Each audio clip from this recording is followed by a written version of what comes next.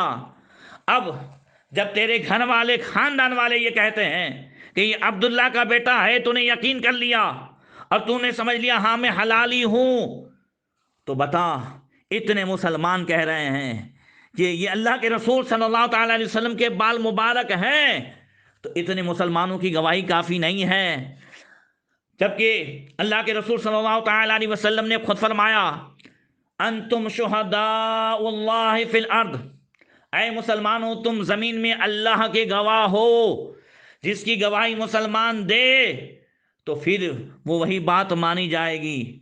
اب اتنے مسلمان گواہی دے رہے ہیں۔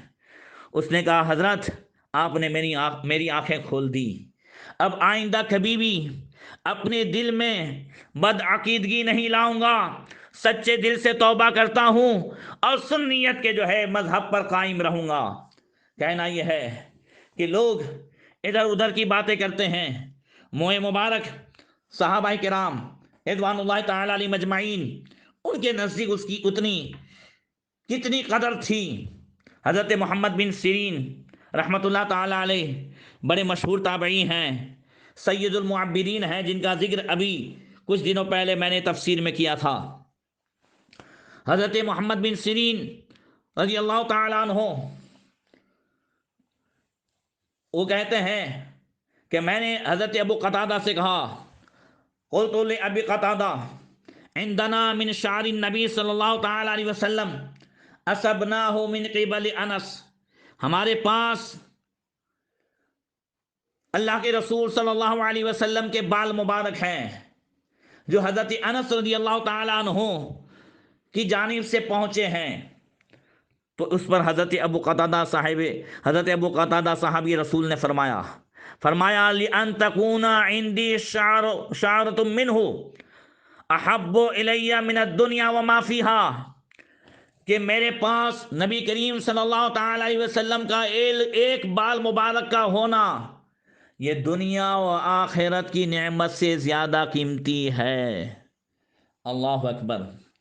صحابہ کرام کے نزدیک اللہ کے رسول صلی اللہ تعالی علیہ وسلم کے موئے مبارک، نبی کریم صلی اللہ تعالی علیہ وسلم کے پسینہ مبارک، جبہ مبارک، ان سب کی وہ قیمت تھی اور وہ قدر تھی، اس سے وہ فائدہ اٹھاتے۔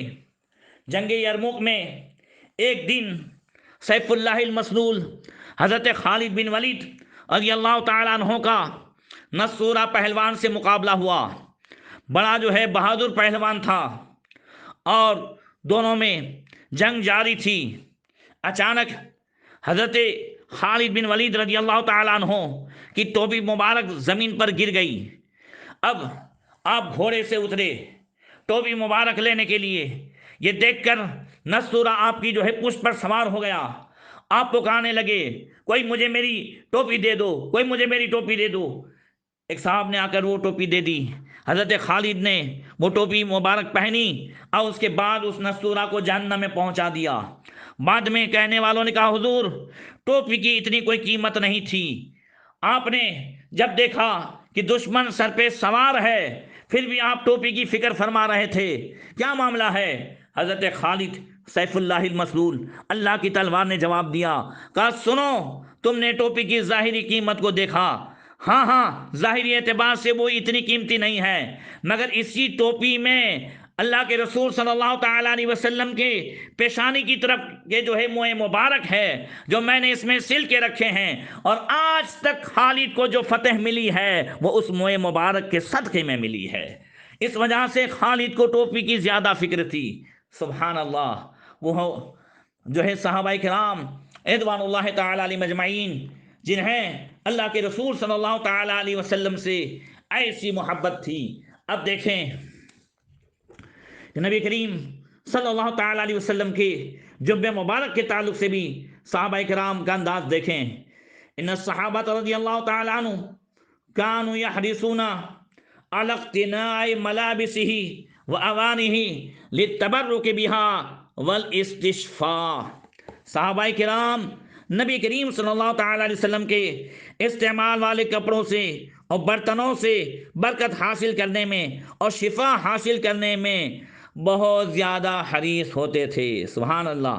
چنانچہ حضرت اسماء بنت ابی بکر رضی اللہ تعالی عنہا کہتی ہیں انہا اخرجت جبتن طیالستن وقالت ان رسول اللہ صلی اللہ علیہ وسلم یلبسها فنحن نغسلها للمرضى یستشفى بها۔ ان کے پاس نبی کریم صلی اللہ علیہ وسلم کا ایک جبہ مبارک تھا، انہوں نے وہ نکالا اور فرمانے لگیں کہ نبی کریم صلی اللہ تعالی علیہ وسلم نے جبہ مبارک پہنا تھا، ہم اس کپڑے کو پانی میں ڈبو دیتی ہیں اور وہ پانی مریضوں کو پلاتی ہیں تو اللہ تعالیٰ مریضوں کو شفا عطا فرما دیتا ہے۔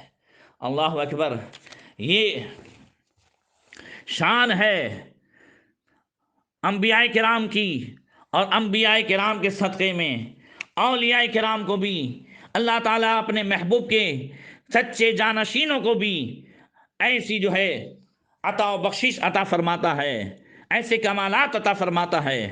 چنانچہ حضرت امام احمد بن حنبل رضی اللہ تعالیٰ عنہ پر مسئلے خلق قرآن کے بارے میں جب انہیں آزمایا گیا، اس سے پہلے امام شافعی رحمۃ اللہ تعالیٰ علیہ نے ایک خواب دیکھا، اور اس کا لب لباب یہ تھا کہ امام احمد بن حنبل اس امتحان میں کامیاب ہو جائیں گے۔ چنانچہ امام شافعی نے ایک آدمی کو بھیجا اور فرمایا کہ یہ خواب امام احمد بن حنبل کو بتا دو۔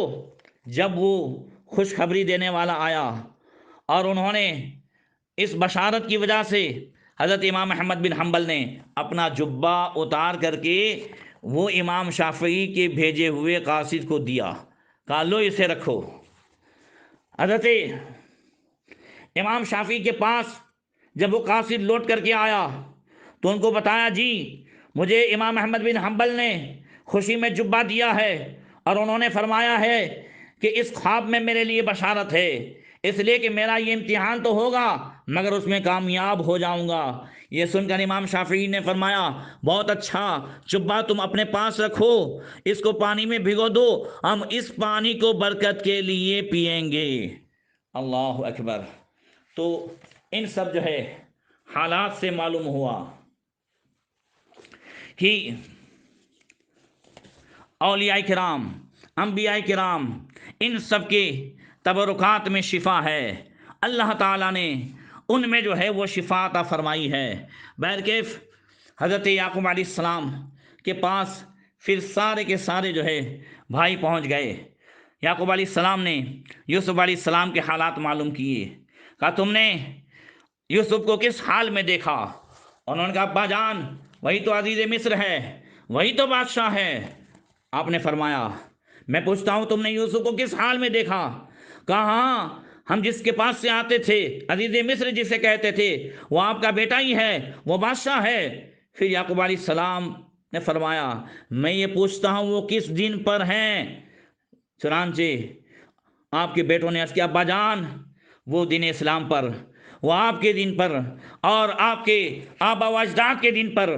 حضرت یعقوب علیہ السلام نے فرمایا الحمدللہ الآن تمت نعمت ربی، الحمدللہ اب میرے رب کی نعمت میرے اوپر مکمل ہو گئی۔ یعنی بیٹے کی بادشاہت کی خبر سن کر یعقوب علیہ السلام وہ خوش نہیں ہوئے، بلکہ جب ان کو بتایا گیا کہ بیٹے دین اسلام پر زندگی گزار رہے ہیں، یعنی یوسف علیہ السلام حالانکہ معلوم سب تھا یہ سب ہماری تعلیم کے لیے ہے، تاکہ ہم سمجھیں کہ اصل جو ہے یہ ہے کہ ہم اپنے بیٹوں کو دین کی صورت میں، تعلیم کی صورت میں، اخلاق کی صورت میں اور جو ہے انہیں دینی تعلیمات کی صورت میں کیا دے رہے ہیں، یہی سب سے افضل اصل ہے، یہی خوش ہونے کا مقام ہے۔ ہم دنیاوی اعتبار سے تو خوب خوش ہو جاتے ہیں مگر دینی معاملات میں ہماری اولاد کس مقام پر ہے وہ ہمیں دیکھنا ہوگا، جانچنا ہوگا۔ اللہ تبارک و تعالی ہم سب کو جو ہے اس پر عمل کرنے کی توفیق عطا فرمائے۔ بہرکیف اب اس کے بعد جب بھائیوں کو احساس ہو گیا یوسف علیہ السلام کے مقام اور یعقوب علیہ السلام کے سامنے ساری باتیں ہو گئیں، تو اس کے بعد انہوں نے یعقوب علیہ السلام کے سامنے ذکر کیا ابا جان ہم سے یوسف کے معاملے میں بہت کوتاہی ہوئی، بہت غلطیاں ہوئیں، ہمیں نہیں معلوم تھا کہ اتنا سب ہو جائے گا، آپ کو ہماری وجہ سے بھی بہت تکلیف پہنچی، یوسف کو بھی تکلیف پہنچی۔ تو کہنے لگے قالوا یا ابانا استغفر لنا ذنوبنا انا کنا خاطئین، بیٹوں نے کہا اے ہمارے باپ ہمارے گناہوں کی معافی مانگیے، بے شک ہم خطا کار ہیں۔ یعنی اللہ تعالیٰ سے آپ ہمارے لیے بخشش کی دعا کریں، ہم خطا کار ہیں، ہم سے گناہ ہوا ہے۔ حضرت یعقوب علیہ السلام نے فرمایا قال سوف استغفر لکم ربی انہ هو الغفور الرحیم۔ یعقوب علیہ السلام نے فرمایا ان قریب میں تمہارے لیے اپنے رب سے مغفرت طلب کروں گا، بے شک وہی بخشنے والا مہربان ہے۔ یعقوب علیہ السلام کے وہ بیٹے کہنے لگے ابا جان آپ ہمارے لیے جو ہے اللہ کی بارگاہ میں بخشش کی دعا فرمائیں۔ یعقوب علیہ السلام نے فرمایا میں ان قریب دعا کروں گا۔ یہاں پر ایک بات معلوم ہوئی، وہ یہ ہے کہ ماں باپ کی دعائیں اولاد کے حق میں قبول ہوتی ہے۔ ایک حدیث میں تو یہاں تک ہے کہ دعا بھی قبول ہوتی ہے اور بد دعا بھی قبول ہوتی ہے۔ اس وجہ سے ماں باپ کو چاہیے کہ کبھی بھی اپنی اولاد کے حق میں بد دعا نہ کریں۔ اس آنکھ نے بھی بہت مرتبہ دیکھا ہے کہ بہت ساری مائیں مصلی پر بیٹھ کر اپنی اولادوں کو بد دعائیں دیتی ہیں، اس کا ستیہ ناش نکل جائے معاذ اللہ، یا یہ مر جائے، یا ایسا ہو جائے ویسا ہو جائے۔ بعد میں جب ان کی دعا قبول ہو جاتی ہے یعنی بد دعا، تو بعد میں پھر وہ ادھر ادھر گھومتی ہے، دعا کرو میرے بیٹے سے مصیبت جو ہے دور ہو جائے۔ ارے یہ تو تیری خود کی مانگی ہوئی ہے، میں اس پر کچھ بول چکا ہوں اس سے پہلے، یا پھر سے یاد دلا رہا ہوں کہ ماں باپ کی دعا بھی قبول ہوتی ہے، بد دعا بھی قبول ہوتی ہے۔ ماں باپ کو چاہیے کہ اولاد کے لیے بد دعا نہ کرے، اور اولاد کو چاہیے کہ ایسا کوئی کام نہ کرے جس سے ماں باپ کا دل دکھے۔ بہت گھومتے پھرتے ہیں، دعا مل جائے دعا مل جائے، دعا کرے دعا کریں دعا کریں۔ ارے دعا کروائی نہیں جاتی، دعا لی جاتی ہے۔ ماں باپ کا دل اس طرح خوش کر دو اور ان کا کہا مانو، ان کی خدمت کرو، ان کی ضروریات کو پورا کرو، قسم خدا کی خود بخود تمہیں دعائیں مل جائیں گی۔ ماں کی دعائی ہے جو حضرت سیدنا اویس قرنی رضی اللہ تعالیٰ عنہ اس مقام پر پہنچے کہ آقا کریم صلی اللہ تعالیٰ علیہ وسلم اپنا جبہ مبارک دے کر جو ہے حضرت علی اور حضرت عمر رضی اللہ تعالیٰ عنہما کو بھیجتے ہیں کہ جاؤ اویس سے میری امت کی بخشش کی دعا کراؤ۔ یہ مقام کیوں ملا سیدنا اویس قرنی عاشق رسول کو؟ تو حدیث میں ہے کہ ماں کی خدمت کی وجہ سے۔ اللہ اکبر، یہ ماں کی خدمت اور ماں کی جو ہے وہ عظمت ہے، وہ مقام ہے کہ ماں کی اگر کوئی خدمت کرتا ہے تو اللہ تبارک و تعالیٰ اسے وہ مقام عطا فرماتا ہے۔ سبحان اللہ، اندازہ لگائیں ماں کی خدمت کی وجہ سے اللہ تبارک و تعالیٰ کیسے کیسے مقام حضرت بایزید بسطامی رضی اللہ تعالیٰ عنہ ہیں، انہیں جو مقام ملا وہ ماں کی خدمت کی وجہ سے ہوا۔ اور حضرت عائشہ رضی اللہ تعالیٰ عنہ سے وہ کہتی ہیں قال رسول اللہ صلی اللہ تعالیٰ علیہ وسلم دخلت الجنت فسمعت فيها قراءة فقلت من هذا۔ مشکوٰۃ شریف کی حدیث ہے۔ حضرت عائشہ کہتی ہیں اللہ کے رسول صلی اللہ علیہ وسلم نے فرمایا میں جنت میں داخل ہوا تو میں نے اس میں قرآن کی قرات کی آواز سنی۔ فقلت من هذا، میں نے کہا یہ کون ہے جو جنت میں بھی قرآن پڑھ رہا ہے؟ قالوا حارثة بن نعمان، تو فرشتوں نے کہا یہ حارثہ بن نعمان ہے۔ تو حضور فرماتے ہیں کذالکم البر کذالکم البر وکان ابر الناس بامہ۔ حضور نے فرمایا ہاں ہاں یہی حال ہے احسان کا، یہی حال ہے ماں باپ کے ساتھ اچھے سلوک کا۔ حارثہ اپنی ماں کے ساتھ بہت بھلائی کرتے تھے۔ اللہ اکبر۔ تو نوجوانوں کہنا یہ ہے کہ ماں باپ کی دعائیں لیں، اور ماں باپ کی دعا اولاد کے حق میں قبول ہوتی ہے، خاص کر کے جب ہم سے کوتاہیاں ہوں، غلطیاں ہوں، یا کوئی مصیبت آئی ہے۔ ظاہر بات ہے قرآن کی روشنی میں اکثر مصیبتیں تو ہمارے اپنے کرتوت کی وجہ سے آتی ہے، تو اس وقت ماں سے دعا کریں، دعا کروائیں، ماں باپ سے دعا کروائیں۔ ماں باپ نہ ہوں تو پھر اگر خالہ ہوں تو ان سے دعا کرائیں، جیسا کہ حدیث پاک میں ہے۔ حضرت عبداللہ ابن عمر رضی اللہ تعالیٰ عنہما کہتے ہیں ان رجلا اتى النبي صلی اللہ علیہ وسلم فقال یا رسول اللہ انی اصبت ذنبا عظیما فہل لی من توبۃ۔ حضرت عبداللہ ابن عمر کہتے ہیں ایک شخص بارگاہ رسالت میں حاضر ہوئے، عرض کی یا رسول اللہ مجھ سے بہت بھاری گناہ ہوا ہے، میں نے ایک بڑا گناہ کیا ہے، کیا میری توبہ قبول ہوگی؟ اللہ اکبر۔ اللہ کے رسول نے فرمایا حل لک من ام، کیا تمہاری ماں زندہ ہے؟ قال لا، وہ کہتے ہیں نہیں ماں زندہ نہیں ہے۔ فرمایا وحل لک من خالۃ، کیا تمہاری خالہ زندہ ہیں؟ قال نعم، آنے والے نے کہا ہاں خالہ زندہ ہیں۔ فرمایا فبرھا، ان کے ساتھ اچھا سلوک کرو، ان کی دعا لگے گی اور تمہاری توبہ قبول ہو جائے گی۔ تو یہاں یعقوب علیہ السلام کے بیٹوں نے بھی کہا ابا جان آپ ہمارے لیے بخشش کی دعا کریں۔ یعقوب علیہ السلام نے فرمایا سوف استغفر لکم ربی، ان قریب جو ہے میں تمہارے ان قریب میں اپنے رب سے تمہارے لیے بخشش کی دعا کروں گا۔ لہذا حدیث میں ہے کہ یعقوب علیہ السلام نے سحری کے وقت ان بیٹوں کے لیے دعا فرمائی، اور جیسا کہ ایک حدیث میں ہے حضرت مولا کائنات مولا علی کرم اللہ تعالی وجہ الکریم عرض کرتے ہیں یا رسول اللہ مجھے قرآن سنوں یاد رہ جائے، ہر چیز سنوں یاد رہ جائے، اس کے لیے کیا کروں؟ آقا کریم نے فرمایا ہاں تم جو ہے اس وقت دعا کرو جس وقت یعقوب نے اپنے بیٹوں کے لیے دعا کی تھی، اور وہ ہے سحری کا وقت، صبح کا وقت جو ہے فجر کا وقت ہونے سے پہلے پہلے، وہ بڑا مبارک وقت ہے۔ اس وقت میں جو دعائیں کی جاتی ہے وہ دعائیں قبول ہوتی ہے۔ اللہ تبارک و تعالی ہم سب کو عمل کی توفیق عطا فرمائیں۔